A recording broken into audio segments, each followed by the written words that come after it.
Hey everyone, and Happy New Year, and we are back with another update video, and by we of course I mean with me as always is Corey. Say hi, Corey. Hey guys, Happy New Year. So to dive right in, the MegaDrive version is getting extremely close to finished. Obviously the big thing left to happen is testing, more testing, by actual people that have been playing it incessantly for the last 3 or so years. So we're going to be contacting you Kickstarter backers again in the very near future to give you an opportunity to test if you want to, keeping in mind you should only volunteer to test if you don't mind getting kind of spoilers in a not complete version of the game, although it's getting quite polished at this point. It won't be the complete game. We're gonna leave the last chunk of the end chunk of the game out to keep that a secret even to you guys until the game is released. But it's the large initial portion of the game, more so than you've all had access to so far. But if you're interested in that, keep an eye out. We'll be contacting you either through an update post on the Kickstarter again or emails to give you a chance to sign up to do that. And of course, by doing so, you'd have to basically agree to sort of an NDA that you're gonna be careful and make sure to not let any of information about the game or screenshots or video footage leak until we say it's okay to do so. But that's all getting very close now on the MegaDrive side. So basically we're heading toward what you would call gold status, pretty much ready to start actually producing the MegaDrive cartridges in a matter of weeks. So obviously we'll keep you posted all along the way, but that's like the time frame we're looking at, and where everyone, including the great folks over at NeoFid, are really busting ass and doing a great job getting it to this point. And kudos to them. They're just working so hard despite the time crunch and the lateness. At no point did they show any shakiness in their dedication to quality above everything else. It's been a pleasure working with them to get the MegaDrive version up to this state, and we're really excited about crossing the finish line in the pretty darn near future. But we really want your help on that last bit, those of you who have the time and interest in doing that testing part. And to wrap up the MegaDrive news, the only remaining things on the graphical side, or just basically anything other than testing and final polish, were just a few of the very kind of ending celebratory screens. There were a few that were not 100% polished up yet. Those are now also done. So as far as MegaDrive is concerned, we're literally just at the state of final polish, and we're going heavy into that, and we look forward to getting the help of some of you guys to wrap that up. And on the Neo Geo side, through the holidays and up until this point, I've been mostly focused on art upgrades for Neo Geo. So I've been going through all the game's content and trying to improve it. It's very nice to finally eliminate a few of those problem color values from MegaDrive and things like that along the way, but also add extra color and detail where needed. That really enhances the experience. So that's getting pretty nicely far along. We can do some extra things on Neo Geo we can't on MegaDrive, and similarly we can do some things on MegaDrive we can't on Neo Geo, so there is a little extra trickery involved there, but it's been an interesting process, and I think the game's going to be looking great. I think we'll be in a state to show it off fairly soon. Some new footage and things like that. So that just makes me think, Corey, to suddenly digress, but on a side note, it has been really fascinating. Like, the Neo Geo is so powerful in so many ways, but the way they designed the hardware to give it that power did come with some trade-offs, and it is really interesting to really run into that when we're making a version of a game we've already made on the MegaDrive, and we need to come up with how we're going to handle those types of things on the Neo Geo.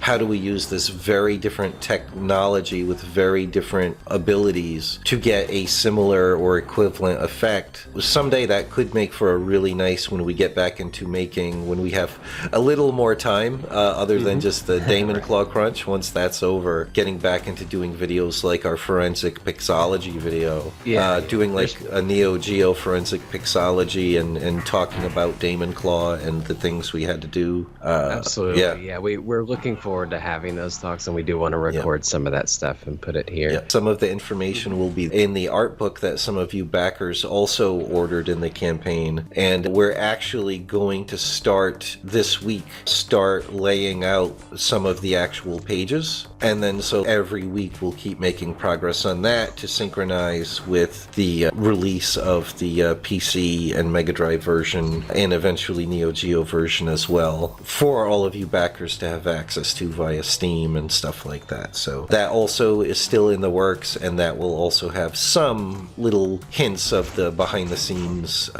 decisions and all that stuff for the different versions of DaemonClaw. And getting on to another aspect of Neo Geo, the programming. The programmer continues to make really nice progress in general, but just recently, about a week ago, we got a new build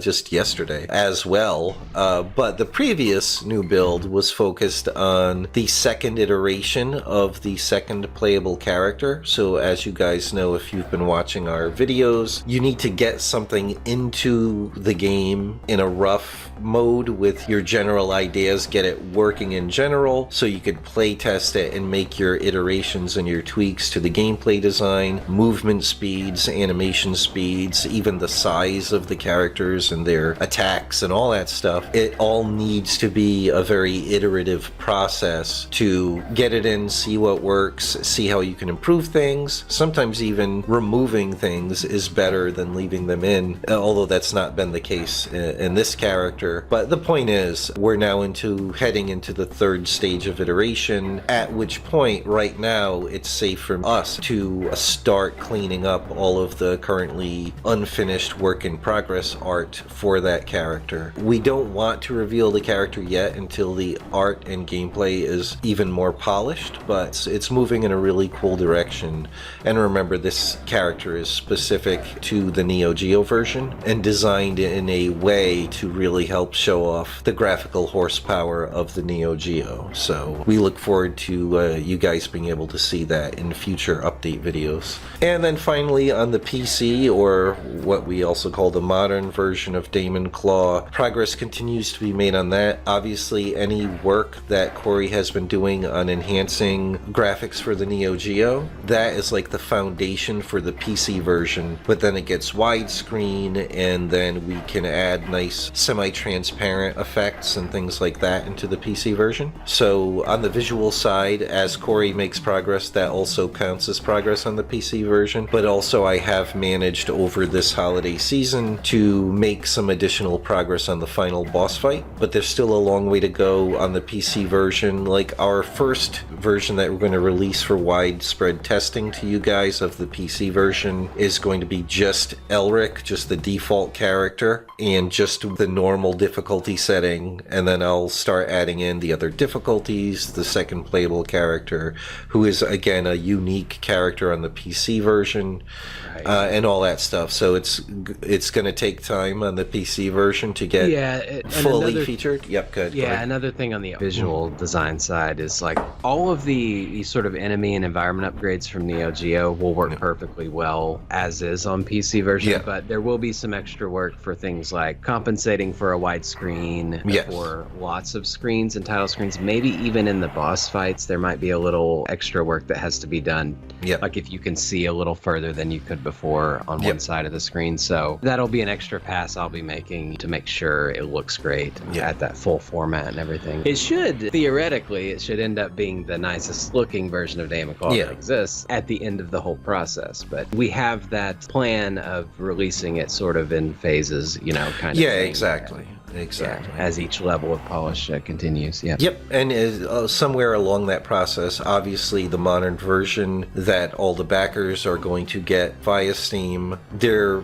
going to be able to, from day one, play through the Mega Drive version, and then the PC version at whatever state it's in, which I'm working to get at least to that point I stated, where fully playable with Elrik from as early as possible, and then the Neo Geo version will pop in once that's ready, and the PC version will keep getting updated until all of the gameplay modes and the second playable character and stuff are all in there. So that's the game plan, and obviously we'll keep you updated every step in the way. But that's about it for this update video, and as always, thanks so much for watching, and for those backers, thanks very much for your support. And we should start saying, we got to get used to this, we should start saying the game is available for pre-order now. The Neo Geo version should be available for pre-order any day now, so we'll give you a link to at least where that will become available soon. So and you can also wishlist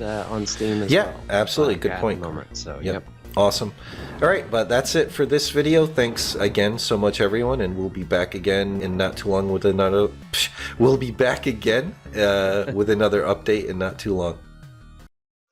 If you enjoy our content and want to keep up to date on our games, please leave a like and subscribe. Also, if you want to support our projects, consider becoming a patron. The link's in the description, and we'll see you soon.